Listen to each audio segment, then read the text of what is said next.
Coming up on this special edition of District Wire News, $100 million for brain mapping research. We'll tell you about President Obama's new plan.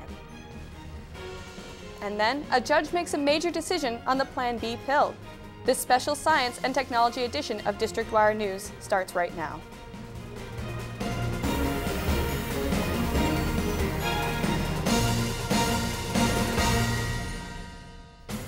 Good evening. I'm Christina Brooks. And I'm Jordan Derry. Mental health professionals typically look at what patients are diagnosed with when treating mental illness. New research suggests that genetics may play a larger role than previously thought. This new perspective could change the way researchers and psychologists approach mental health. Ashley Abraham has the story. Mental health professionals have a new reason to look to the brain for research and treatment options. A report in the Lancet Neurology suggests that mental illness could stem from a common genetic variation that gives rise to different symptoms and traits. I've believed for a while that most, if not all, mental illness has a biological basis. Now, we haven't really been clear as to what the biological basis is, but certainly anything that's biological has a genetic component to it. What makes this study different is that it suggests that concrete diagnoses are less important than the traits expressed by people suffering from mental illness. This new perspective could change traditional treatment options and open new lines of research. Understanding mental illness as a genetic condition could also alleviate some of the stigma. A lot of people still think of mental illness as being a weakness or a moral flaw, or your mother wasn't a good enough mother. But the more we go down this road, the more we realize the genetic, the biological underpinnings. Reporting for District Wire News, I'm Ashley Abraham. The science sector is feeling the effects of the government sequester. The budget reductions that went into effect last month have hit science and research institutions particularly hard. According to experts with the American Association for the Advancement of Science, government spending on scientific research will be cut by 7%. The National Institute of Health has taken on most of those cuts.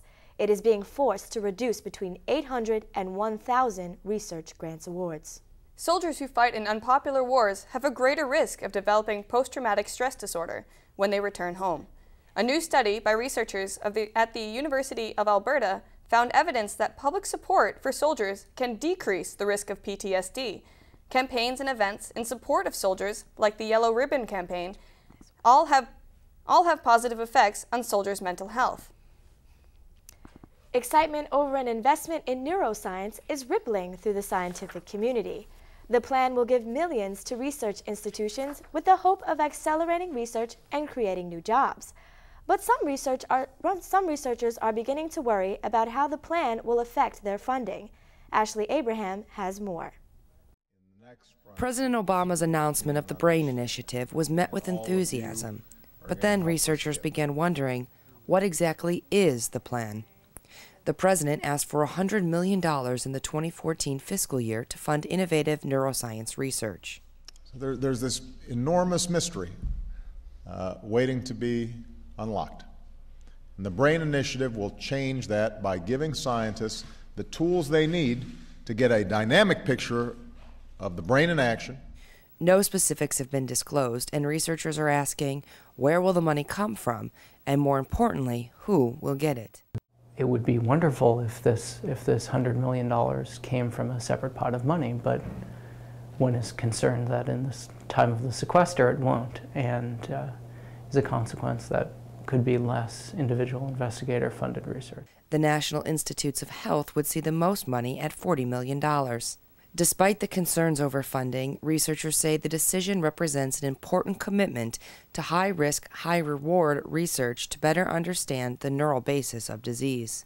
It's an acknowledgement that we can't solve problems, we can't cure diseases if we don't know the basic mechanisms of what underlies these diseases.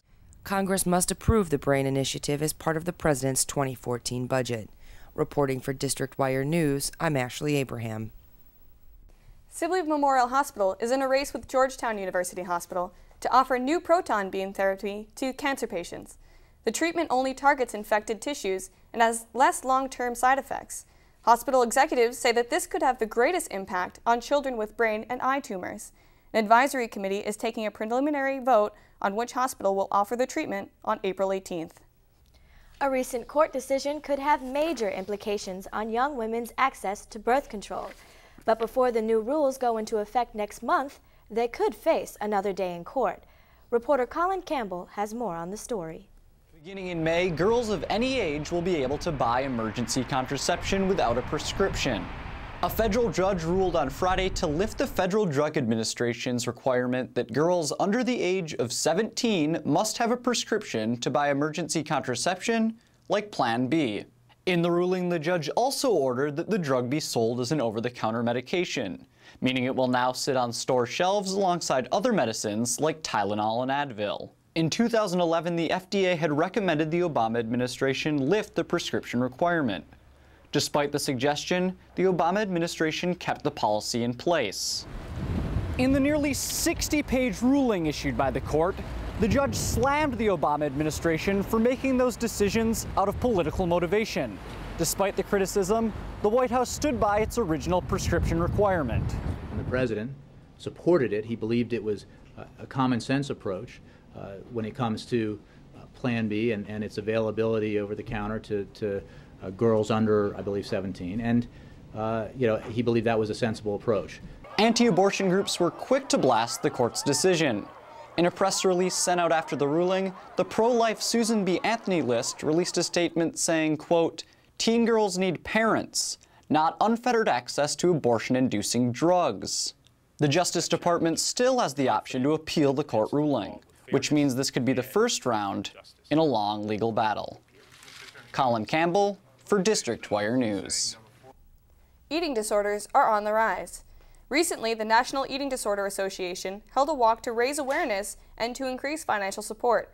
Jackie Ho has the story. Thank you, Jordan. While eating disorders are nothing new, the numbers are alarming. A new study published in the International Journal of Eating Disorders says the number of new cases of bulimia has tripled since 1930. The National Eating Disorder Association is working to lower the number of cases by strengthening its community here in Washington. On Sunday morning, more than 400 people gathered on the National Mall for the second annual DC NEDA Walk. We need to kind of all come together in a community and kind of start a revolution and make a difference, and that's what we're doing here today at this walk. Participants included people recovering and people who have recovered from eating disorders, as well as their families and friends.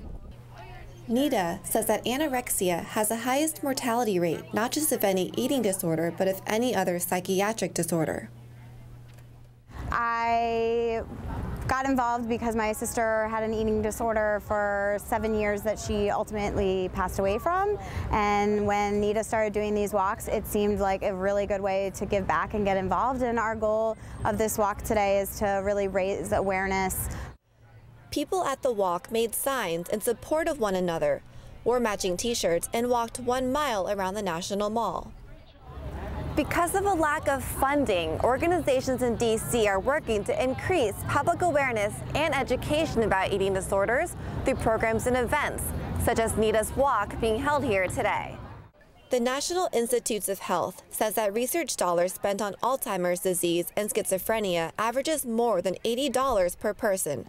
For autism, it's more than $40. But for eating disorders, it's about 90 cents. To put the numbers in perspective, that approximate 90 cents per allocated per affected individual totaled about $11 million in the last fiscal year. Most of the money went towards studies to better understand the disorders and develop new treatments. The problem is, treatments in the U.S. range from $500 to $2,000 per day. So you can see how this is not just a social or a medical issue, but an economic concern as well. Jordan, back to you. Thank you, Jackie. Walgreens is no longer a place to just pick up your cold medicine or get a flu shot.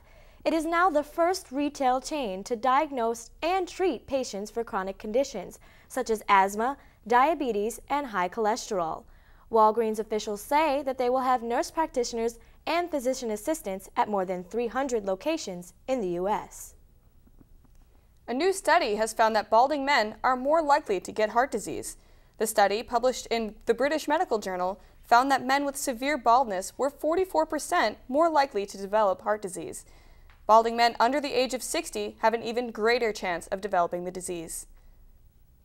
Thousands gathered at the Carnegie Library grounds today in an effort to increase funding for the National Institute of Health.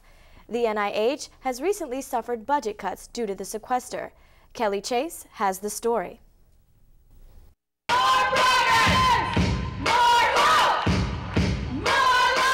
The Rally for Medical Research attracted thousands of people from around the country.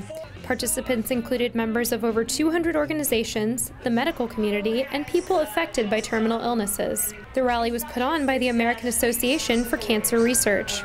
Organizers say the rally is a way for the public to show their support for NIH funding and research. The reasons for attending varied from personal to scientific. I at the beginning of pancreatic cancer, and this gives me the opportunity to say, let's not give up, let's keep on researching. This is all in jeopardy. Because I don't want to die, I want to keep on living. Speakers included members of Congress and people telling their stories about how medical research has helped them. Showing the rally was getting support from higher-ups, the organizers read a statement President Obama had written for the event. Throughout our nation's history, we have depended on the ingenuity of our people to pioneer innovation and solve the problems of our time. To meet the challenges of the 21st century, we must commit to a serious, sustained effort to advance medical research. This event was one of many occurring around the country today. For District Wire News, I'm Kelly Chase. Coming up, professors may not be grading student essays anymore. How a new software will change online classes. And cancer research at American University. How scientists are trying to change the future of skin cancer patients. After the break.